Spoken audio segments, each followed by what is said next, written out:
result right now.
Low Earth orbit is between 99 miles and 1,200 miles away.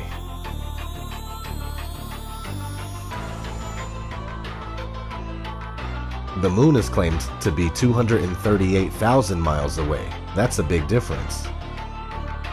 This is the spacecraft that's going to take humans to explore the solar system. It's the next big step for NASA in exploration. Called the Orion Multipurpose Crew Vehicle, or MPCV, this next-generation spacecraft will enable America to explore beyond low Earth orbit. The plan that NASA has is to build a rocket called SLS, which is a heavy lift rocket. It's something that is much bigger than what we have today, and it will be able to launch the Orion capsule with humans on board, as well as landers or other components to destinations beyond Earth orbit. Right now, we only can fly in Earth orbit. That's the farthest that we can go. Right now, we only can fly in Earth orbit. That's the farthest that we can go. And this new system that we're building is going to allow us to go beyond and hopefully take humans into the solar system to explore. So the moon, Mars, asteroids, there's a lot of destinations that we could go to, and we're building these building block components in order to allow us to do that eventually. The moon, Mars, the moon. Kinds of technologies that we're testing out on space station are definitely helping us with our goals of going beyond low Earth orbit. A set of crewed flights will test and prove the systems required for exploration beyond low Earth orbit.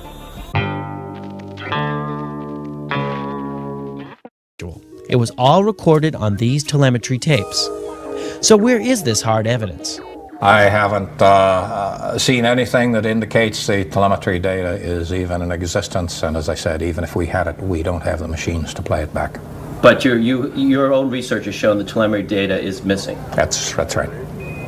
Could this be true? Mankind's first interplanetary exploration and the original science data is missing? 11, this is Houston, radio check, over. If it's anywhere, it should be here at NASA's Goddard Space Center in Maryland, home to the National Space Science Data Archives. This film you're making now, what is it? This is a film trying to prove that Apollo 11 happened. Does it have a name? I mean, do you have a name for it yet, or I'm calling it "Did We Go?" Did we go? Okay. Doesn't have it either. The Smithsonian doesn't have it. Johnson doesn't have it. Right. We've been unable to track it down. I mean, we don't know where this telemetry data ended up, and we don't know what path it may have taken. So, unfortunately, I'm afraid I can't really give you much of a clue as to where this data ended up and whether it still exists or not.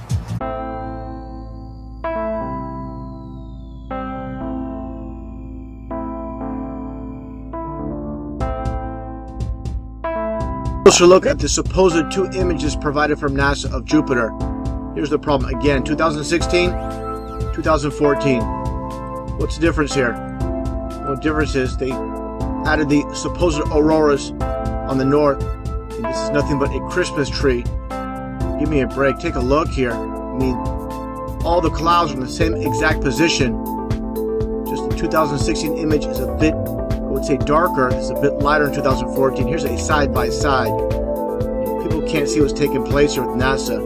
Nothing more than fakery. I mean, give me a break. This is a complete insult. You have a brain in your head.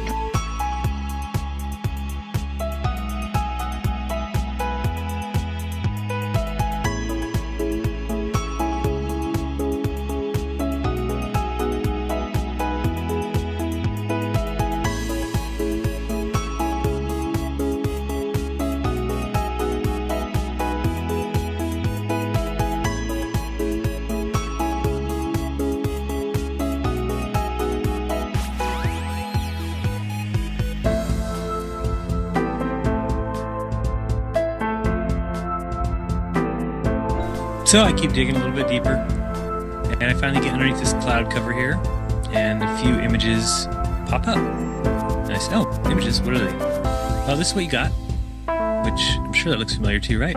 Looks just like the pictures they give us of Mars.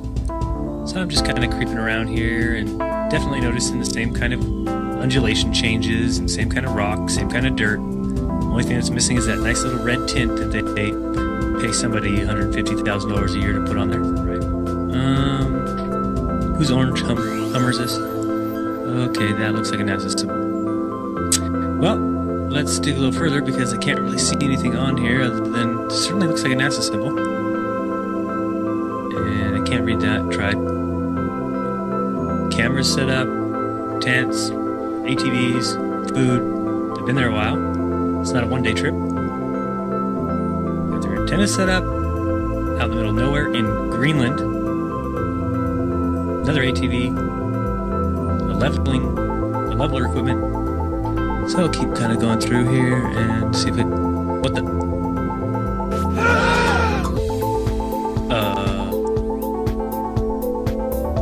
Yeah. So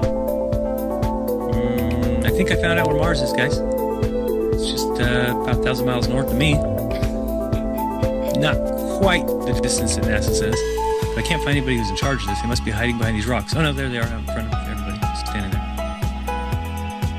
Lovely. Cloud number 1, cloud number 2, cloud number 3. This thing's just driving around taking pictures.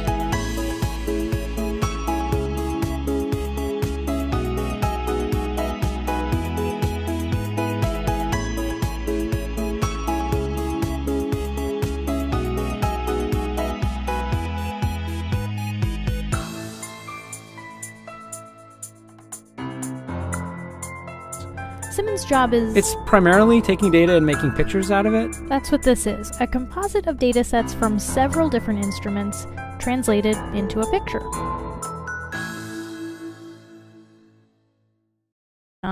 It is photoshopped, but it's has to be. Then there was another layer to sort of simulate the atmosphere. And then there's this little bright spot. It's called the specular highlight. So it's the reflection of sunlight off of water. Those are the pieces, but you can't just slap them all together. It just didn't look realistic. It looks kind of flat, looks kind of flat, looks kind of flat, or the clouds are sort of too see-through. So I just hit Command Z a lot. There's artistry to creating the world.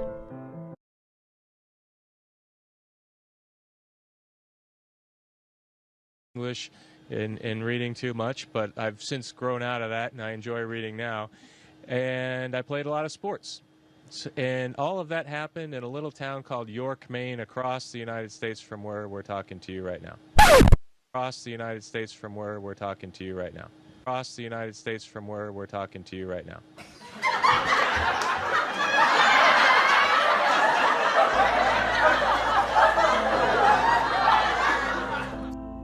And let's enlist the help of a friend, Paxi. You might know her. Ladies and gentlemen, if you didn't figure out by now, I'm going to be the first man to actually tell you this, that teleportation is officially real. We are live in the ISS, and let's go back and relook at that clip again. You see? Now watch.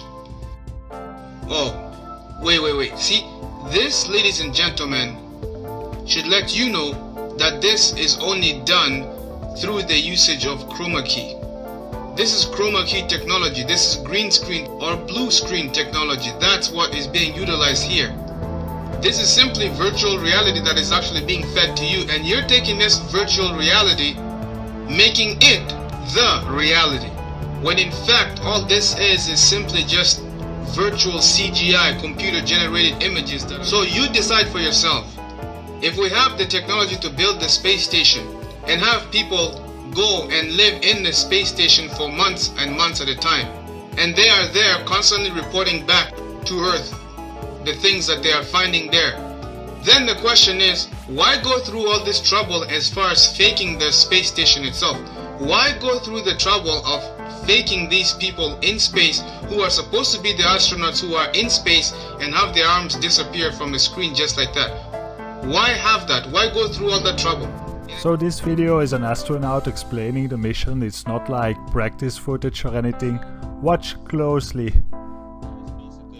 management. Dan sat in the pilot seat during this operation, sort of monitoring the motion of the vehicle, making sure that it was steady and that there were very few vibrations of any sort. Here's a picture of the INSAT actually being deployed from the spacecraft. You can see that the deploy went very smoothly. At the moment of... Did you see it? In the background? There was a guy in the background, man. I'm not kidding you. You can't deny that that's someone in the background. There's a guy moving in the background. Here, watch it again. Watch it closely. I looked up, or I tried to look up the size of this rocket. I found this picture. You can see it's massive. So if that rocket is in space and if there's a guy in the background in that footage, that means that there are like giants, like insane big giants floating around in space looking at NASA. That's probably why they don't dare to go back to the moon and why they hide so much stuff. Space is full of giants. An explosion. Velocity 2,900 feet per second, altitude 9 nautical miles, downrange distance 7 nautical miles. This is not standard. This is not something that is planned, of course. I can see a solid rocket booster has broken away from Shuttle Challenger. That's what you're looking at in the middle of your screen. I cannot see the shuttle itself. In 1986, the Shuttle Challenger exploded about 74 seconds after takeoff, killing all 7 astronauts inside. Or did it? It turns out that 6 of the 7 are still alive and kicking today. Ellison Onizuka claims to be his identical twin brother, Claude. Yeah, I've got an identical twin brother, Claude, too. The Challenger pilot, Mickey Smith, hasn't even bothered changing his name. He's now Professor Michael J. Smith of University of Wisconsin. Now, Krista McAuliffe was a bit of a sneaky one. She was the Challenger payload specialist, quite famous for being a teacher. It turns out during her astronaut days she was using her middle name, Krista, and now she goes by her first name, Sharon, and she's a Syracuse law professor. The Challenger commander, Francis Richard Scobie, is now Dick Scobie, which sounds like a rather unpleasant disease, CEO of Cows in Trees Limited.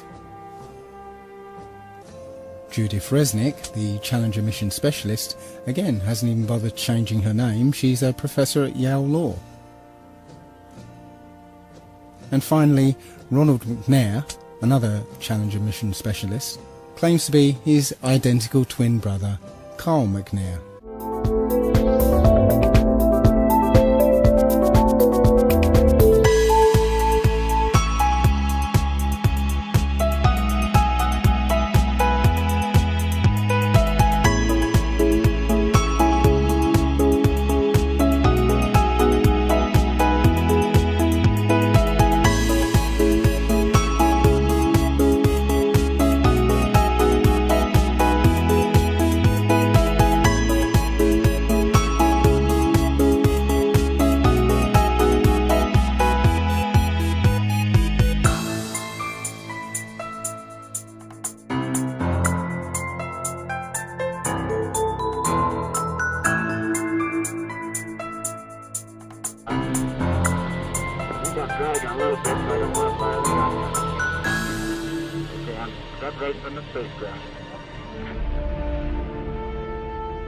Ed White is flying at 17,000 miles per hour, 200 miles above the Earth.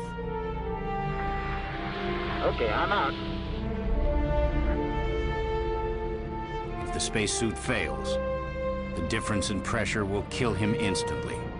This could be a serious problem because you don't want your stop-motion toy to die in space. As White floats in space, a glove drifts out of the capsule. Oh, so a garden glove floating off makes it real? You're telling me there's an astronaut in space with no glove and a bare hand exposed? And what blew it away? The wind? Today, those pictures are classic. they're still overpowering today to realize, number one, it's been done, and that we did it. It blew me away. How easy it was to deceive everyone. It was quite easy, actually. We all know NASA uses wires, and sometimes we'll catch them like this here. The guy pulled on his wire. However, some days when you're filming live, things just don't work out, and it becomes so blatantly obvious, it's ridiculous. So, in this clip, they're talking, live feed, and we have a astronaut go by us in the background, obviously trying to give it a more realistic, spacey, station busy effect. The only problem is the camera that was supposed to mask this harness out, or the video feed, is not working. And so we see the guy come flying along in a harness on his wires. Pretty amazing. But that's not all that goes wrong here.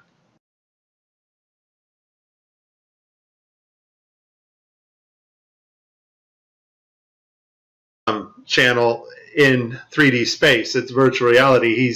They're wearing augmented contact lenses so that they can interact with these 3D objects. Now, in this scene, the guy on the left in the green shirt, he thinks he sees an object in 3D space that's being broadcast to him. So he grabs it and he puts it off to the side. He's looking straight ahead because he's looking at an object rotating in front of him, but the video channel is down that is supposed to show the viewers what we're supposed to see, and so we don't actually get to see the object that he is seeing.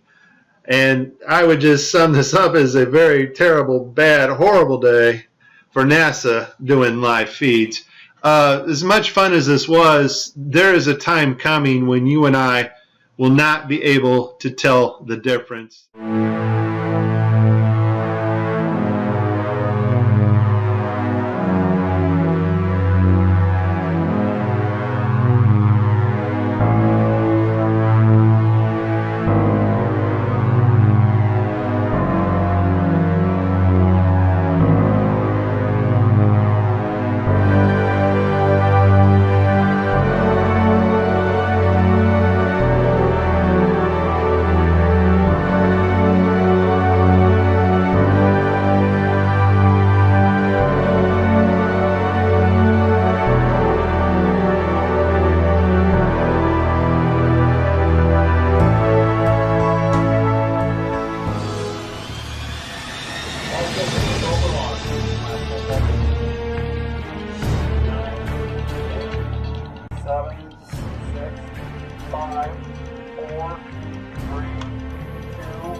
I know what you're thinking. So, NASA is fake, big deal. How does this affect me? Blah, blah, blah. Or you're thinking, no, there's no way my heroes could be lying to me. There's no way that this whole world is in on this big scam. This is just too much. And that's what I would have thought too. But here is what they are hiding and why NASA formed in the first place. Pay attention. Admiral Byrd, you've been to both the North Pole and the South Pole. Is there any unexplored land left on this Earth that might appeal to adventurous young Americans? Yes, there is. And not up around the North Pole, because it's getting crowded up there now, because they find out it's really usable, not only to live in, but militarily. But strangely enough, there's left in the world today an area as big as the United States that's never been seen by a human being. And that's beyond the pole, on the other side of the South Pole, from Middle America.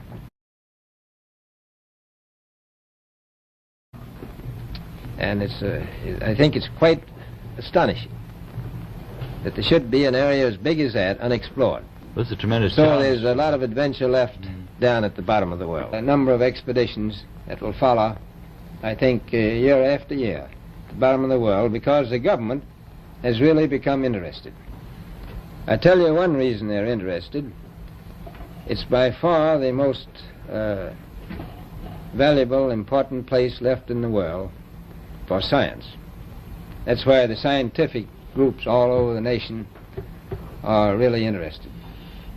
But more important than that, it has to do with the future of the nation, those to come after us, or even during your lifetime.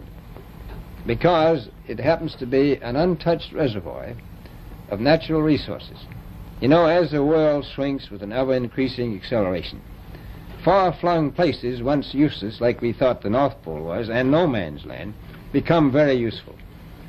The bottom of the world will be important, not only to us, but to our allies. And it's the most peaceful place in the world. Well, I'm sure that won't last very long. What are the natural resources there? Well, we've found enough of coal within 180 miles of the South Pole in a great ridge of mountains. It's not covered with snow, enough to supply the whole world for quite a while. Well, that's the coal. Now, there's evidence of many other minerals. We are pretty sure there's oil. Now, that coal shows the bottom of the world. Now, by far the coldest spot in the world. Where that coal is gets 100 below zero in the winter. Well, it was once tropical. So we think there's oil there, and there's evidence, probably uranium there. is it any secret, is there uranium there? That would be the only thing that would be practical to actually go after, I suppose. Everything else would be economically unfeasible, wouldn't it? Well, as we recklessly expend our resources, the time will come when we'll have to go after that stuff down there. Well, Admiral Byrd, are private expeditions a thing of the past? Is expedition and exploration, making expedition and exploration now purely a government function because of the tremendous cost and organization? No, I don't think so. I think down south it may be more or less a thing of the past, but not other expeditions that go. There's a lot of them go north now. The North Pole is the center of an ocean 10,000 feet deep. The South Pole, the center of a plateau 10,000 feet high.